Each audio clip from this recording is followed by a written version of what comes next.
there, and thanks for spending part of your day with us here on Leading Edge. I'm your host, Jeff Smith. Coming up a little later, WTOL 11's Dan Cummins on the start of something new and the return to something special. We'll have that. But first, when I was growing up here in the Toledo area back in the 80s, there was nothing like the City League. And when it came to football and basketball, it was hard for any other league around Northwest Ohio or Southeastern Michigan at that time to even hold a candle to it. In fact, in my graduating class at St. Francis, 7 of my senior classmates who were basketball players all went D1. A lot has changed when you talk about the landscape of high school sports in the Toledo area over the years, players, schools, leagues. And this year, it's changing once again. To be a part of that discussion, I want to welcome in today's guest from the Toledo Blade, sports writer Kyle Rowland joining us, also Steve Junga there on the end. Guys, I've seen your name, I've seen your face all over the years. Obviously, it's been so important as far as the landscape of sports here in Northwest Ohio. Thanks for taking the time to be a part of this conversation. Absolutely. My pleasure. Steve, I wanted to start with you as far as the high school situation is concerned. I prefaced everything by talking about the City League and what it was, what it has become, but more recently, the track, the Three Rivers Conference, and it disbanding, it dissolving, and all of a sudden you see this fissure of all these teams. What do you make out of all of it? The first thing I would say is, from a personal standpoint, I'm an old City League guy myself, and it hurt me a little bit to see that separate that public school, Catholic school unity there, because it existed nowhere else in Ohio, and I'm not sure anywhere else in the country. What was so great? I mean, besides, take off the Blade hat for a second and just a fan of sports, what was so great about it? Brought out the best in all the teams, and it proved that it could work, you know.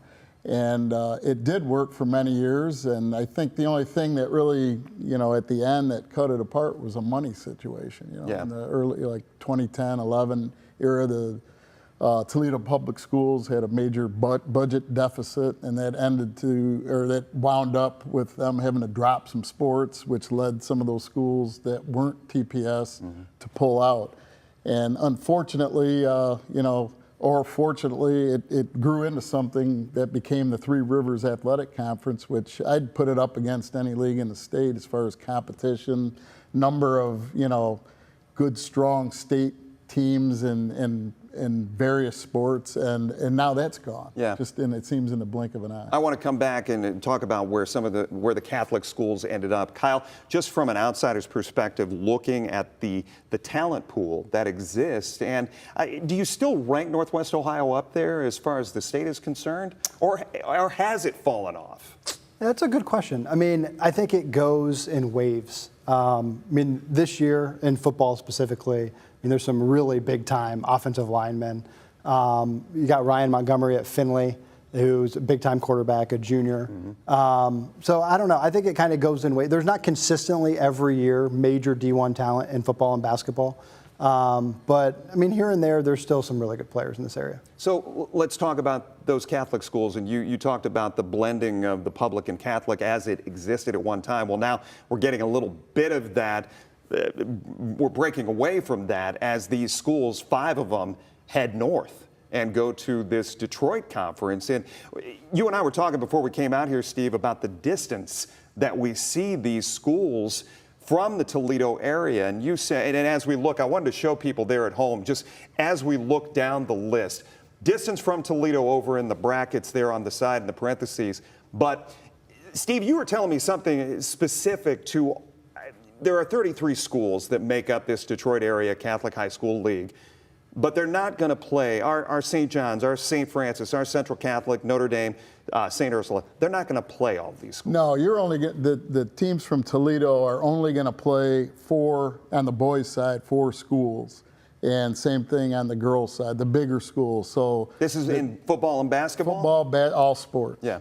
They're just not going to ever see a lot of those. Now, the distances to some of them, if you were bringing up, they are in suburban Detroit area, some to the north and northwest, and it's going to be 70, 80-mile trip. Yeah. But did that play into the decision-making in your mind?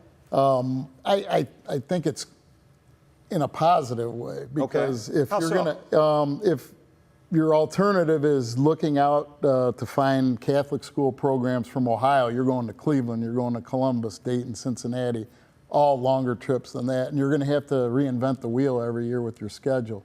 They needed to be able to find some kind of a league structure. And that was, to me, from an outsider's viewpoint, I'm not involved with the coaching and, I'm not a parent in the school.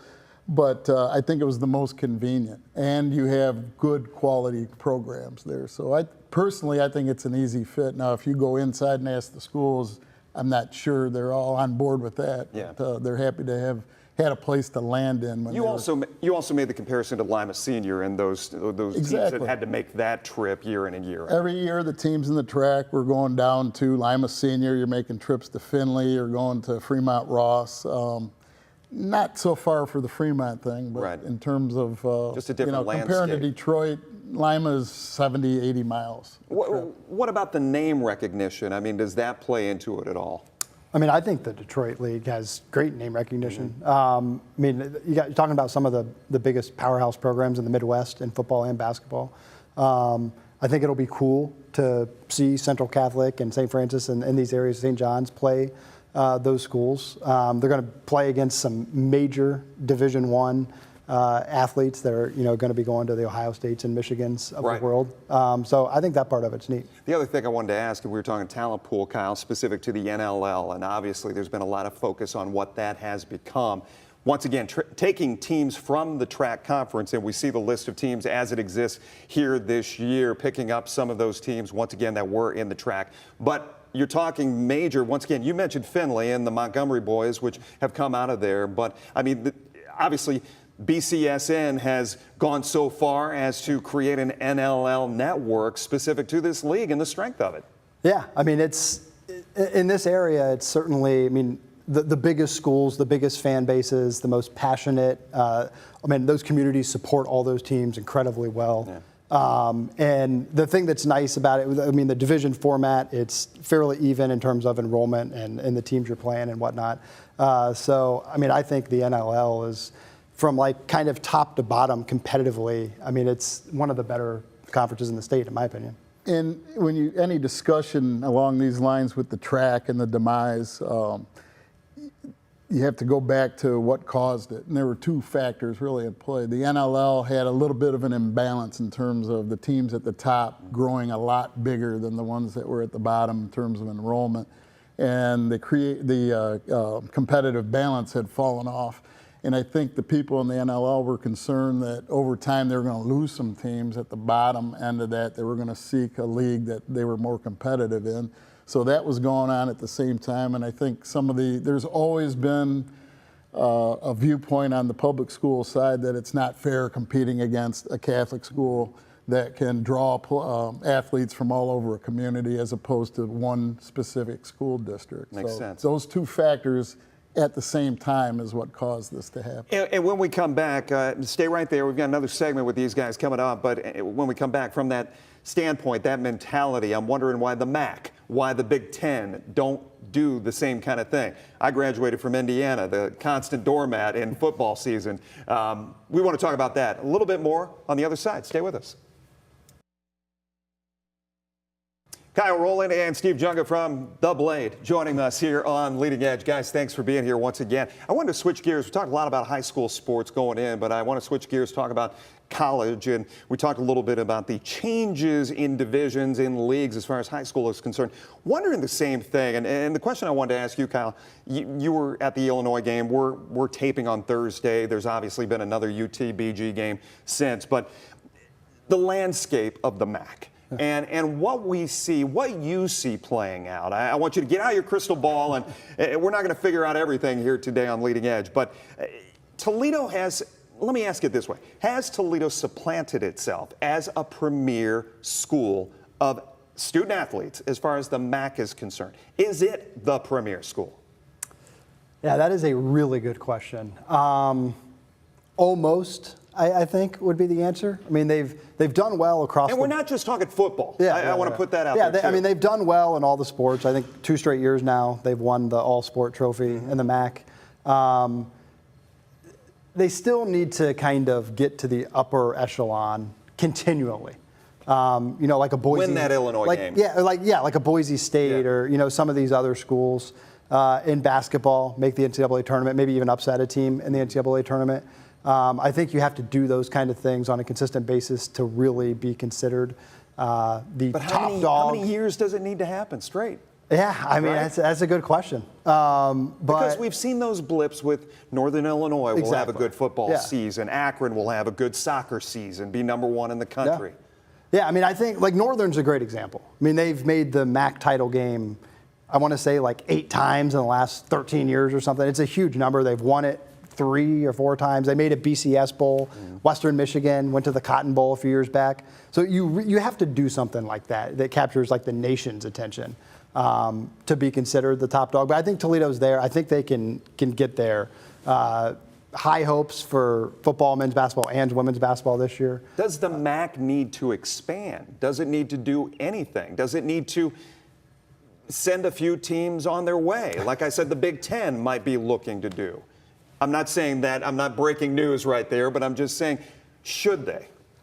Personally, I think they're at a comfortable number right now. You've got, 6 on each side in the divisions, and I don't know who you go out and get that fits the profile so well in the Midwestern area. Yeah, I mean, a couple of years ago, it looked like Western Kentucky and Middle Tennessee State were going to join. I thought they would have been good additions. They're competitive in all the high-profile sports. And relatively regional. Yeah, relatively, and Yeah. kind of bring in. I mean, Middle Tennessee is just located outside Nashville, which maybe brings that market in a little bit. But I mean, think about the MAC. I mean, more so than any conference in America, it's just all like-minded universities, generally the same size, same budgets. I mean, it's very competitive, across the board in all these sports. The one thing they need to do, they don't necessarily need to kick teams out. They need to have some athletic programs commit money. Some of them are just not fully committed to the major sports, and I think that's an issue.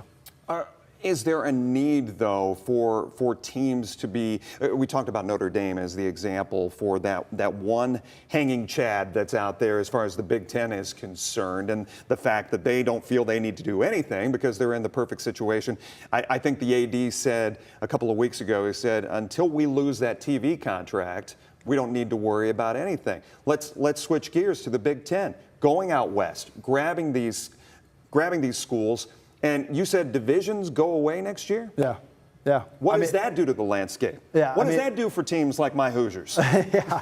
I mean, the contraction subject, I think, is fascinating in the Big Ten. I mean, I've learned I never say never anymore in college athletics because everything that's happened in the last year, I would have never predicted.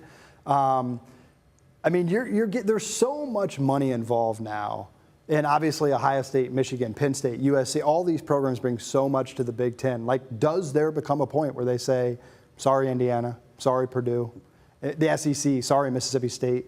I mean, it seems like that is within the realm of possibility now. But I think it goes back, and Steve, correct me if I'm wrong, you look at like-sized schools and kind of the same build, if you will, as far as membership is concerned. Yeah, and I think when you're making the argument about the MAC and UT being at the top and having to do a few more things, a lot of these schools haven't done anything for a long time, and you just wonder from their perspective why they want to be a part of it. You had a few more in at the top, and now you're even less competitive. So I don't know what the answer is for the have-nots in terms of wins and losses, but I don't know that going up to 18 is the answer there. I know because we're taping on Thursday before we have game 2 in the books, but what'd you see out of UT? What'd you see out of BGSU?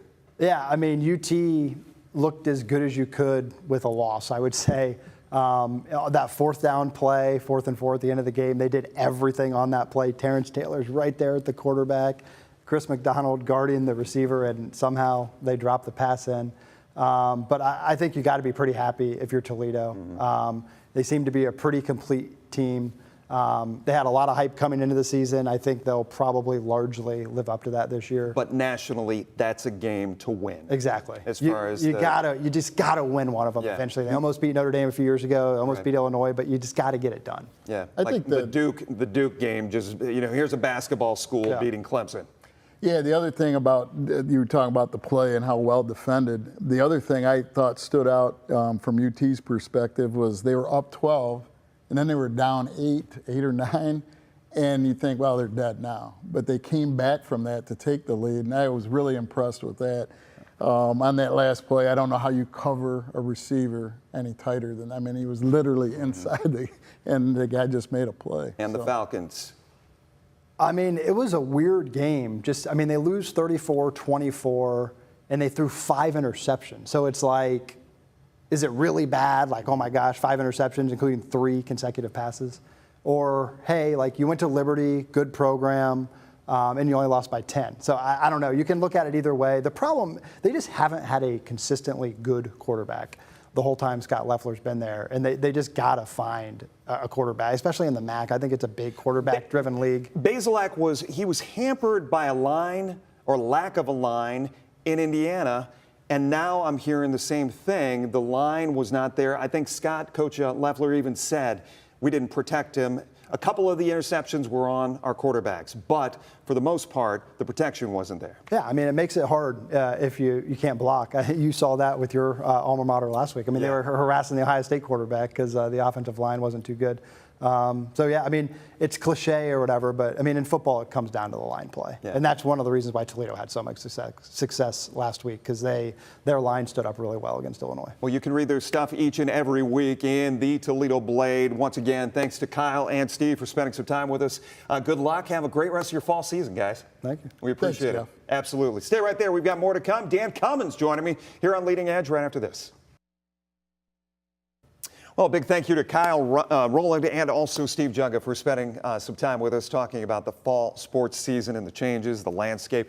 Speaking of changes, man, we've got something coming here at WTOL 11 tomorrow, if you're watching us here on Sunday, or on September 11th. Dan Cummins joining me to talk a little bit about this new venture, 4 o'clock news. You back on WTOL 11. Very excited about that. When I first heard we were going to do a 4 o'clock show, I was thinking, I talked to Lauren, true story, Our news director. do you want me to want this show?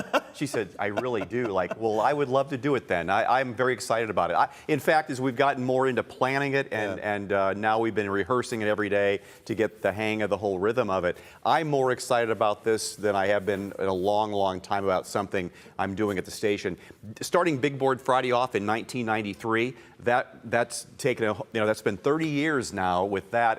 And I mean, we've done research and we've had meetings and asked a lot of people, like, what do you like about a newscast? What don't you like about a newscast at 4 o'clock? And it's a different animal than what you do at 5 and 6. So it's going to be quite a bit different than what people are seeing on the competition, for example. As you guys have talked about, once again, Kaylee Kirby and Tatiana Cash joining you throughout the week as far as this program is concerned. Bring everybody up to speed. And we've said it, though. Dr. Phil ending his show after 20-plus years. So there were a lot of stations within our ownership group who had to look for something to fill that spot. But it just made sense to look at a news program for us because we do it so well. And you have said time and time again, as we've gone through this, it gives it a little time to breathe as far as this show is concerned. Yeah, this show is not going to be your fast-paced news. We're not, a machine gun of news. That the 5 and the 6 and the 10 and 11 are pretty fast-paced. This show is going to be a little more laid back, but we'll have a news segment, we'll have a weather segment, but a lot of featurey stuff as we've been emphasizing. Jeff, you've lived here your whole life. I moved here. I was 26 years old a long time ago, and this is a great place to work and live and raise a family. There's a lot of great stories here, and with our hope is to find these stories, tell these stories, and make you feel good about living in Toledo. You guys are getting out in the community. People are going to see that, right? Yeah. It was a great idea to get us a little reporter involved at a thing called Try This. Now, Joe Ryknowski, a great friend of mine, I hired him here many years ago. He came in here as a feature reporter in sports. And, hey, Joe, try this. Well, this is going to be a morph between what Joe did and what Mike Rowe does in the dirty jobs. These are not dirty jobs by any means, but that we're getting it. So in the past few weeks, I have been a oyster shucker. Oyster shucker. We heard you. That. Yeah. Don't do it 3 times. I have done nails in a nail salon. Had yours done, or you've done them? I did them. I was the owner of this shop was like, you put a divot on her nails with that little thing. You're cleaning the nail off. Gosh, I was working with a dog. I was doing dog grooming. Oh this my week. gosh. Hey, our last, so once again, that starts up Monday, September Yeah, 11th. looking forward to it. 4 o'clock right here on WTOL 11. In our last minute or so, I want you to talk a little about, you've got another honor flight coming up. Jeff, it's our third of 4 trips this year. We went in April, we went in June, and now we're going again on Tuesday the 11th. And then the last one Tuesday is... the 12th, yeah. Yeah, Tuesday the 12th, yes. And then we're going on November 7th, our 4th time. This trip has one World War II veteran. He's 98 years old. In his history, he didn't do any fighting, but he was guarding prisoners, things like that. So eager to meet him. We have a handful of Korean War veterans, mostly are Vietnam veterans, because again, they're more, they're younger, right, and they're more able to travel, less apt to be sick when the flight goes. And we're looking forward to meeting a whole new bunch, 83 new veterans this year. And every single experience is different because they're all taking something away from it. We got about 20 seconds left. I know how emotional this is for you each and every time. Every time. When we come back to the terminal and family and friends are waving the flags and singing and clapping, and the veterans who had such a brutal homecoming from Vietnam, they've told me horror stories about things that happened to them. And it's just like you just feel some of that pain go away, and they can be happy. Well, good luck on the honor flight, Thank and good you. luck on the launch. Looking forward to it. All Coming right. up Monday at 4 o'clock. Awesome. Stay right there. We'll wrap things up right after this. Welcome back. If you have questions or comments for Leading Edge, you can send them to jeffsmith@WTOL.com. Thanks for joining us once again. We'll see you next time.